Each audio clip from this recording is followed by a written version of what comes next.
Welcome to the Inner Essence, a space of mindfulness, spiritual awakening, and reconnecting with your true self. Breath, be present, and begin your journey with it.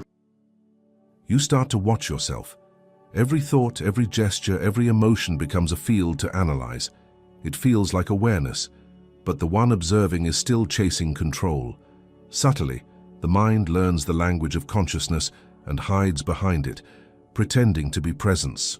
You think you're free because you no longer react, yet your stillness is managed by effort. The watcher becomes another mask, a silent narrator policing every breath. Real awakening begins when the one who observes starts to suspect its own motive, when even the act of watching correctly feels like another form of tension against what is. Awakening begins the moment the observer asks why it is observing. At first, detachment feels like liberation. You step out of the storm of reactions and begin to watch. You no longer drown in emotions. You observe them passing, like clouds crossing a neutral sky. Yet something subtle begins to take shape inside that quiet space, a voice that starts describing what it sees, labeling every movement of the mind, every pulse of sensation. It congratulates itself for noticing. It whispers, "Look how aware I am."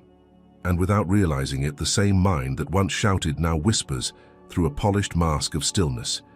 This is the illusion of the witness, the ego reinvented as an observer.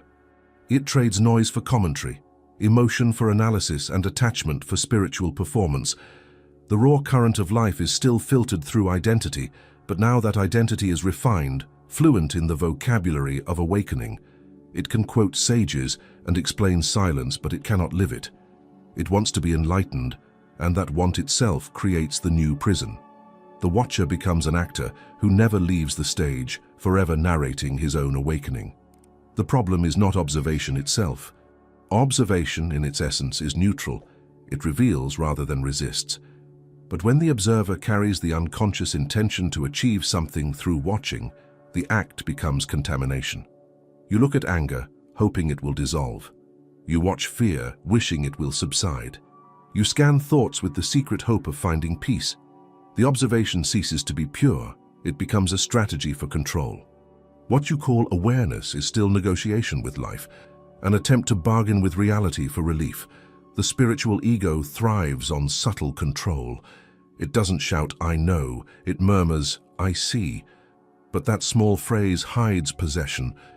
I see. The self still claims ownership of perception. The center has not dissolved. It has only shifted from a reactive self to a reflective one. Now the ego wears robes of discernment and calls itself presence. It speaks in calm tones, but behind its calmness lies a calculation. How can I stay conscious? How can I maintain peace? How can I appear unattached? The observer becomes a manager of experience, curating reality rather than meeting it. True observation carries no goal. It allows joy to rise and dissolve without naming it. It lets confusion breathe without analysis. But the ego observer cannot do that. It feels useless if it isn't improving something. It monitors every feeling as if guarding a sacred gate, believing that discipline equals depth. What it fears most is surrender, because surrender would mean losing the last position of control, the one who watches. There's a kind of exhaustion that arises when you've been observing too long from behind that invisible glass. You start to sense the distance between you and life. You can talk about awareness for hours, yet feel strangely numb, untouched by the raw pulse of existence. The mind says you are calm, but the body knows you are disconnected. This numbness is not peace, it's suppression disguised as clarity. The observer has become an anesthetic. If you look closely, you'll see that the observer is addicted to meaning. It wants to translate every sensation into insight, every experience into data for spiritual growth. But the more it explains, the less it feels. Explanation is the ego's last defense against direct contact with the mystery. It's safer to interpret than to dissolve. And so the witness becomes a philosopher of its own life, always articulating, never dissolving. The paradox deepens. The more self-aware the observer becomes, the more it reinforces itself. I am aware of being aware, it says, building layers of reflection that only strengthen separation. This recursion feels like transcendence, but functions as armor. The spiritual ego would rather orbit around consciousness than fall into it, because falling means death to the one who observes. The witness is terrified of becoming what it sees, for that would end its role as the one who knows. Real awakening demands a kind of blindness, not ignorance, but the surrender of the need to categorize what is seen. It's the difference between standing before fire and measuring its heat. The first burns you alive, the second keeps you safe behind numbers. The observer prefers numbers. It calls them understanding. But understanding is not transformation, it's distance disguised as mastery. When awareness becomes commentary, when stillness becomes self-congratulation, the awakening process freezes. You are no longer inside the movement of consciousness. You are editing it. The energy that once flowed freely through attention now bends back upon itself, trapped in evaluation. It's like a river that begins to analyze its own current instead of running to the sea. It stops moving, not because the source dried up, but because it became fascinated with itself. Notice how quickly the observer claims authorship of peace. I found calm. That phrase alone reveals the trap. The moment peace becomes mine, it stops being peace and turns into possession. The witness cannot own what it perceives without separating itself from it. And in that separation lies the root of all inner division, the very opposite of awakening. To see this illusion does not require rejection of the observer. It requires transparency. Let the observing happen, but without the I that takes credit. Awareness does not need a narrator. The sky does not need a name to be blue. When the commentary falls silent, life reclaims its voice, not as words, but as vibration, unfiltered, immediate, whole. As long as there is someone watching, there is no unity, only a point of view. When this sentence is not just understood but felt, the witness begins to dissolve. Not through effort, but through the quiet recognition that even the most enlightened observer is still a mask. And the moment the mask is seen, it no longer needs to be worn. Observation is never neutral when desire hides beneath it. The very act of watching bends the fabric of what is being watched. In physics, this is called the observer effect. Energy behaves differently when it knows it's being measured. The same dynamic plays out in consciousness. When attention carries the faintest trace of expectation, the inner field reorganizes around that need. What seems like spiritual vigilance is often energetic manipulation. The seeker believes they are simply witnessing, but they are in fact sculpting reality through the vibration of control. You can feel this distortion in small everyday ways. You sit in silence intending to just observe your thoughts, but a subtle impatience begins to pulse under the surface. You want to see progress, you want calm, you want the mind to stop. That want sends a frequency through the field, a signal that says, something here must be fixed. Instantly, the neutrality collapses. Observation becomes surveillance. You are no longer with what is. You are trying to manage it. The space of awareness tightens around the object of your focus, shaping it according to your preference. The field of consciousness is exquisitely sensitive. Every intention, no matter how quiet, leaves a signature. Watching your sadness because you want it to dissolve is not the same as allowing sadness to reveal its nature. One is interference, the other is surrender. When you watch with the agenda of healing, you are still saying to life, you are not enough as you are. The moment that judgment arises, the frequency of distortion begins. It's like observing water while stirring it. You cannot see its true clarity because your own hand keeps the surface trembling. This mechanism explains why many seekers experience alternating waves of clarity and confusion. They think the fluctuations mean they are losing awareness, but what's actually happening is energetic recoil. The mind pushes the field toward control. The field resists, coherence collapses, and then stillness returns only when exhaustion silences the effort. The cycle repeats until the observer learns to stop interfering. Real observation is not a technique. It's an unguarded openness in which the field aligns itself without command. Control wears many disguises. Sometimes it looks like discipline, other times like discernment. You tell yourself you are staying conscious, but beneath that phrase hides the fear of chaos. You believe that if you stop monitoring the mind, it will drag you back into ignorance. That belief feeds the constant tension of self-surveillance. The observer becomes a security system, scanning for unconscious movements, always alert, never free. But awakening is not vigilance, it is rest in the unmonitored. If you could see the energetic pattern of the observing mind, it would look like concentric ripples closing in around a center. Each ripple is a layer of control, the wish to improve, to stabilize, to understand, to become. The true field, the one that precedes thought, expands outward endlessly without edge or preference. When you hold an agenda, the field contracts. You can sense this physically. The breath shortens, the body leans forward slightly, attention becomes narrow. Control is a posture, not just an idea. Notice what happens when you stop trying to be aware. The muscles around your eyes soften. The breath deepens on its own. Sounds, sensations, and thoughts merge into one continuous movement. Awareness remains, but it's impersonal. No one is doing it. The field is observing itself effortlessly. This is the shift from observer to presence. The difference is not subtle when felt directly. One manipulates, the other allows. The first shapes reality to fit its image of awakening. The second lets reality shape itself into coherence. The reason control feels so intoxicating is that it gives the illusion of safety. The observer thinks it can prevent unconsciousness by monitoring every fluctuation. But what it truly prevents is revelation. Control freezes energy into patterns, the way measuring light turns its waves into particles. The moment you define what is, you collapse its infinite possibilities into one interpretation. In consciousness, this collapse takes the form of rigidity, fixed ideas of what awakening should feel like, how peace should look, how presence should behave. These definitions kill the living mystery they were meant to honor.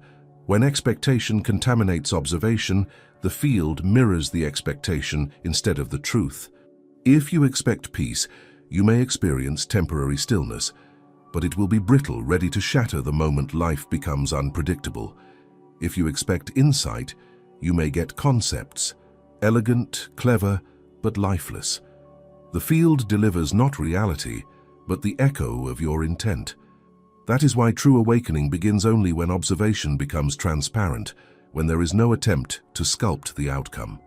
Consider what happens in a relationship. If you watch another person trying to understand or fix them, they sense the pressure of your attention and contract. But if you are fully present without judgment, their energy reorganizes naturally. Communication becomes authentic. The same principle governs inner observation. The psyche feels watched and resists. The moment it feels accepted, it opens. The field reorganizes itself through trust, not control. There's a silent intelligence within every experience that knows how to return to balance when left untouched. The observer who interferes cuts off that intelligence. It's like pruning a tree every time a new leaf appears, convinced that perfection means stillness. The tree doesn't need supervision to grow, it needs space. Awareness functions the same way. When you stop shaping it, coherence arises spontaneously. The paradox is that the field only becomes orderly when the observer withdraws intention. The less you manage experience, the more harmonious it becomes. Control seems to promise order, but breeds distortion. Surrender feels like risk, but restores natural symmetry. When observation stops seeking results, energy returns to its native rhythm. What remains is clarity without effort, not because you made it so, but because you stopped disturbing the surface of being. Observation is not surveillance. It is the permission for consciousness to see without intention. To live from this truth is to discover that the universe never required your supervision. The moment you cease to manage reality, reality manages itself through you. The field doesn't need your watchful eye, it needs your transparency. And when that transparency appears, everything falls quietly into place, not as achievement, but as recognition of what was never broken to begin with. There is a stillness that doesn't belong to observation, a silence untouched by the effort to remain conscious. It exists before the watcher awakens, before the mind learns to call itself aware. It cannot be practiced, repeated, or improved. It simply is. the unmoving background of all perception. Most seekers never reach this place because they mistake the activity of noticing for the depth of being. They think presence is built through attention, when in truth attention dissolves inside presence. When the mind observes, something always stands apart from life. There is the observer and the observed, a subtle distance between what sees and what is seen. That gap is the birthplace of effort, and effort is the signature of separation. Presence, on the other hand, has no distance to cross. It does not look. It is. It doesn't register sensations. It becomes them. It doesn't analyze the flow of thought. It's the space in which thought flickers and fades without consequence. You may have tasted this in rare moments, the instant before naming a sunset, the breath held between laughter and tears, the pause in which existence simply shines without your permission. That is not observation, that is reality recognizing itself. The mind calls it bliss or void or unity, but these are echoes of language bouncing off something vast and wordless. The presence that does not observe cannot be remembered, because memory requires a witness. It can only be lived now, with no one doing the living. The shift into this state is not achieved through concentration. It happens when concentration exhausts itself, when even the desire to be aware falls away. At first, this feels like losing control, as if the light of consciousness is dimming. In truth, it's expanding beyond the narrow beam of focus. The observer's light is directional, always pointed at an object. Presence is spherical. It illuminates everything at once, without preference. When the spotlight fades, the entire horizon appears. What remains in this openness is not emptiness, but fullness, a density of being so complete it doesn't need to announce itself. The body relaxes into a rhythm older than thought. Breathing happens by itself. Senses unfold without supervision. Awareness no longer belongs to you. It has reclaimed its original sovereignty, free from identity. Here, seeing and being are the same gesture. Many resist this surrender because it feels like death. The mind cannot comprehend existing without a point of reference. It asks, who am I if I'm not observing? That question reveals its final attachment, the need to be someone, even if that someone is spiritual. But the state before thought is not a void where you disappear. It's a field where individuality softens into transparency. You remain, but as silence remains after a bell stops ringing, no longer distinct yet undeniably present. In this silence, there is intelligence, not the analytic kind, but an intrinsic knowing. Actions arise spontaneously, words form without rehearsal, compassion moves without intention. It's as if life starts breathing through you rather than being managed by you. The difference is total. The observer tries to orchestrate harmony. Presence is harmony. One manipulates the rhythm, the other is the rhythm itself. If you pay attention from this dimensionless depth, you'll notice that perception flows in all directions simultaneously. There is no center anymore.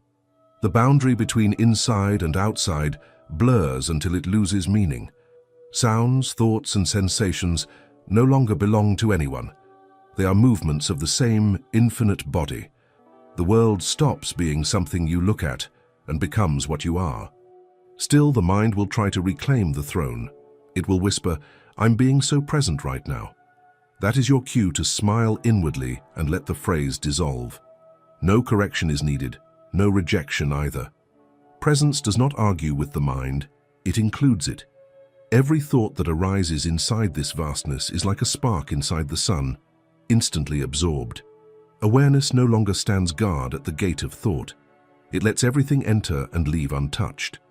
Living from this space changes the quality of attention entirely. You no longer watch life to understand it. You live it so completely that understanding becomes irrelevant. Clarity is no longer something gained through analysis, but revealed through intimacy with the real. Even confusion becomes part of clarity because there is no division left between knower and known.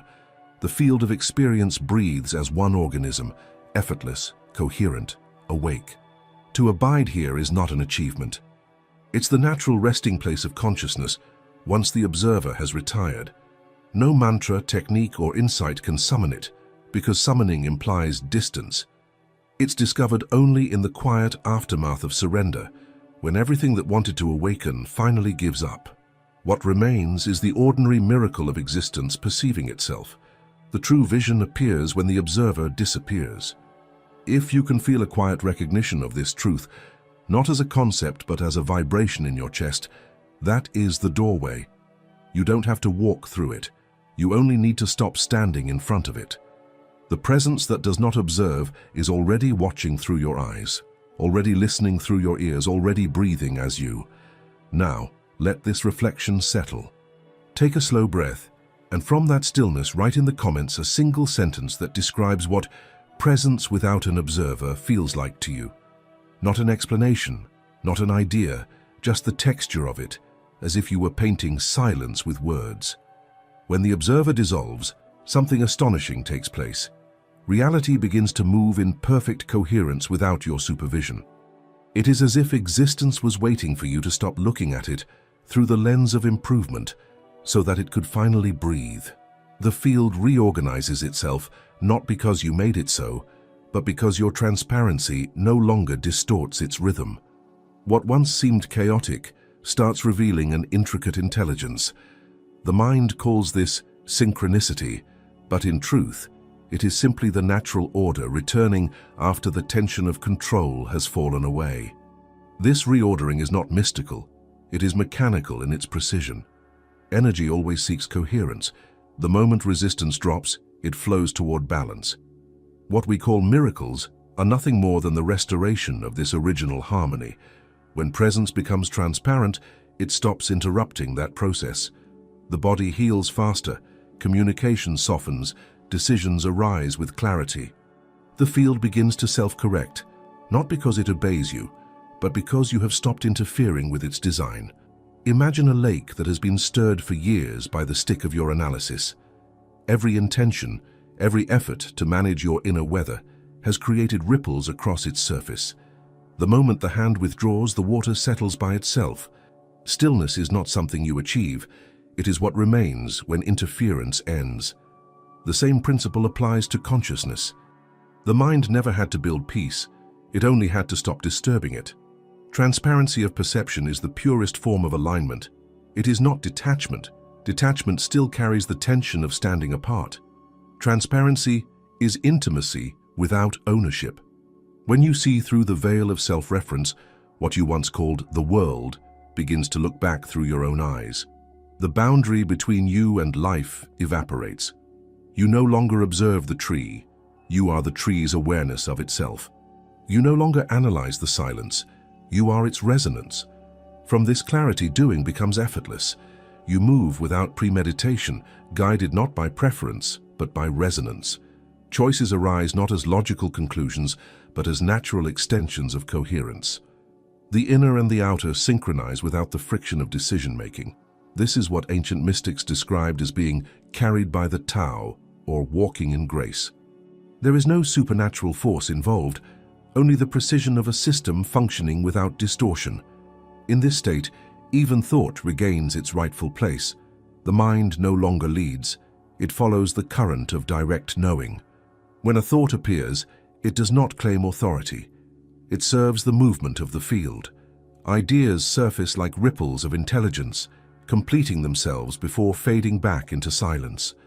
Creativity, insight, intuition, all emerge spontaneously when the observer no longer filters experience through expectation. What we call inspiration is the echo of a coherent field expressing itself through a transparent channel. The field also adjusts relationships. When your gaze is transparent, people stop feeling watched and start feeling seen. There is no agenda in your presence, no subtle demand for them to change or fit your image of peace. The absence of pressure allows their energy to reorganize naturally. Without knowing why, they relax in your company. It's not personal magnetism, it's resonance.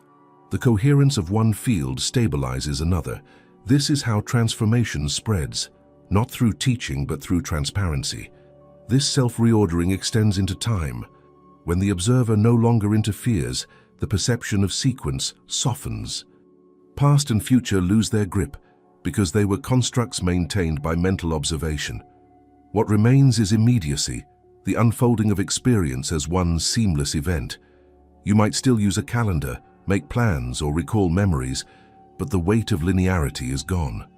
Everything happens now, even what you once called later. The field arranges itself with astonishing precision, aligning events in ways the mind could never predict. The practical side of this truth is equally profound. When you stop trying to manifest outcomes, the most suitable possibilities begin to appear on their own. It's not that your desires are magically fulfilled, rather, your energy becomes available for what truly matches your vibration of openness. The universe doesn't respond to words or intentions, it responds to coherence. A transparent gaze is the highest coherence there is. It sends no conflicting signals, so reality reflects it perfectly. This reflection is not an achievement to protect. The moment you try to maintain it, distortion begins again. Transparency cannot be preserved because it has no form. The instant it becomes something you have, it vanishes. Its constancy lies in its invisibility. It's always there, as the background of all movement. The more you notice it, the more it hides, because noticing implies an observer. Only by being nothing can you remain aligned with everything.